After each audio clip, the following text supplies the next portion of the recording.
Assalamualaikum warahmatullahi wabarakatuh. Alhamdulillahirabbil alamin.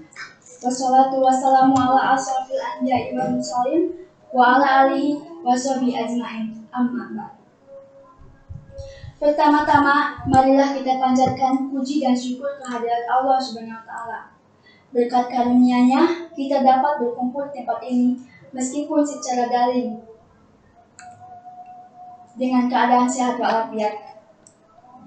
Sholawat beserta salam, marilah kita panjatkan kepada junjungan alam, yakni Habibana wa Nabiyana Muhammad sallallahu alaihi wasallam. Sebelumnya, izinkan saya perkenalkan diri terlebih dahulu. Perkenalkan, nama saya Cynthia Anggida Susanti dari kelas 10 AKL 1. Pada kesempatan kali ini, saya akan menyampaikan materi fikih yang berjudul Hukum Menuntut Ilmu. Baik, sebelum memulai pada materi, sebaiknya kita mengucapkan basmalah bersama-sama. Bismillahirrahmanirrahim.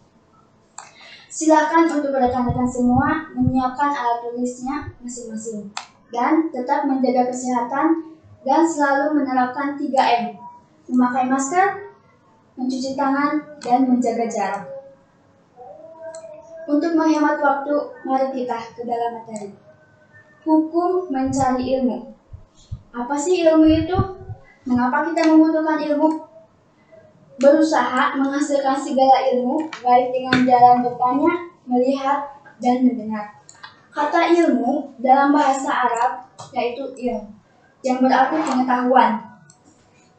Berilmu adalah sikap perilaku yang didasarkan pada ilmu pengetahuan yang dimilikinya.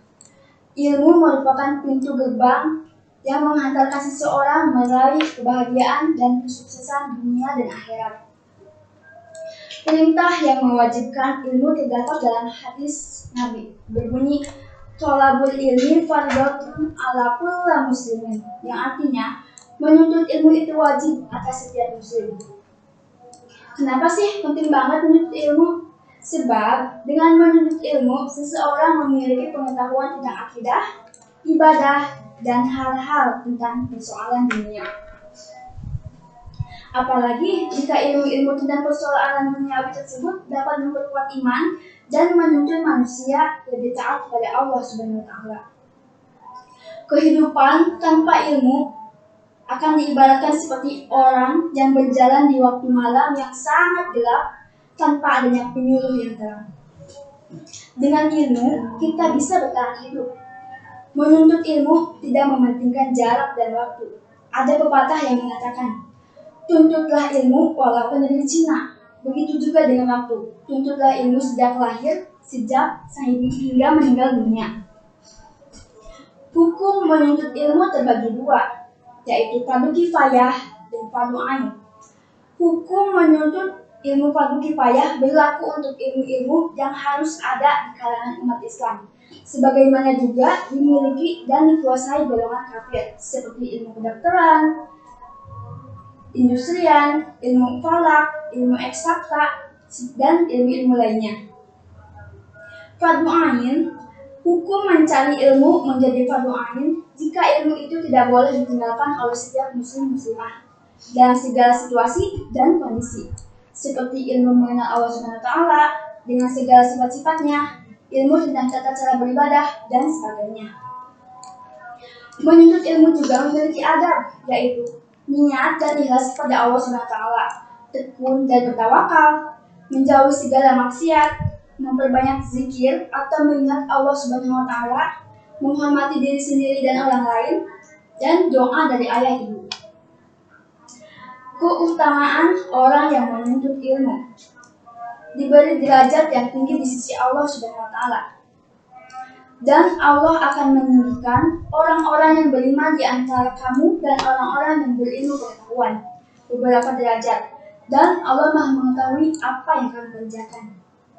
Quran Surat Al-Mujadilah ayat 11. Diberikan pahala yang besar di hari kiamat nanti. Dari Anas bin Malik, Rasulullah SAW bersabda, penuntut ilmu adalah penuntut rahmat dan penuntut ilmu adalah pilar Islam dan akan diberikan pahalanya bersama para nabi. Merupakan sedekah yang paling utama.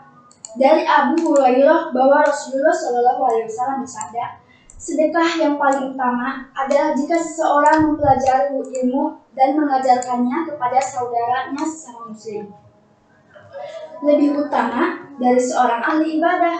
Dari Ali bin Abi Thalib radhiyallahu anhu, Rasulullah Shallallahu Alaihi Wasallam bersabda, seorang alim yang dapat mengambil manfaat dari ilmunya lebih baik dari 1000 orang ahli ibadah. Dimudahkan jalannya menuju surga dan dinaungi malaikat. Dari Abu Hurairah radhiyallahu anhu, Rasulullah Shallallahu Alaihi Wasallam bersabda, tidaklah sekumpulan orang yang berkumpul di suatu rumah dari rumah-rumah masjid Allah Azza wa Jalla. Mereka mempelajari kitab Allah dan mengkaji di antara mereka, melainkan malaikat mengelilingi dan melindungi mereka dengan rahmat Allah. Dan Allah menyebut mereka di antara orang-orang yang ada di sisinya. Dan tidaklah seseorang meniti suatu jalan untuk menuntut ilmu, melainkan Allah memudahkan jalan baginya menuju surga. Masya Allah, indahnya. Kunci sukses menuntut ilmu: hormat dan patuh kepada orang tua, seperti meminta ridhonya, meminta doanya, berbakti pada orang tua, sopan dan santun, dan mendoakannya. Kedua, hormat dan patuh pada guru, sopan dan santun, taat dan patuh, bersilaturahim dan mendoakannya. Dan orang yang berilmu tidak boleh sombong. Orang yang berilmu diibaratkan seperti tanaman padi, semakin berisi, semakin merunduk. Kesimpulannya, menuntut ilmu itu wajib atas setiap muslim. Islam tidak membeda-bedakan laki-laki dan perempuan. Setiap muslim dan muslimah itu wajib menuntut ilmu. Mungkin sekian yang bisa saya sampaikan. Mohon maaf apabila ada segala kesalahan dan kehilafan. Semoga apa yang saya sampaikan bisa bermanfaat untuk kita semua. Dari saya diucapkan sekian. Materi selanjutnya akan disampaikan oleh rekan saya. Terima kasih atas perhatiannya. Wabillahi taufiq wal hidayah. Wassalamualaikum warahmatullahi wabarakatuh.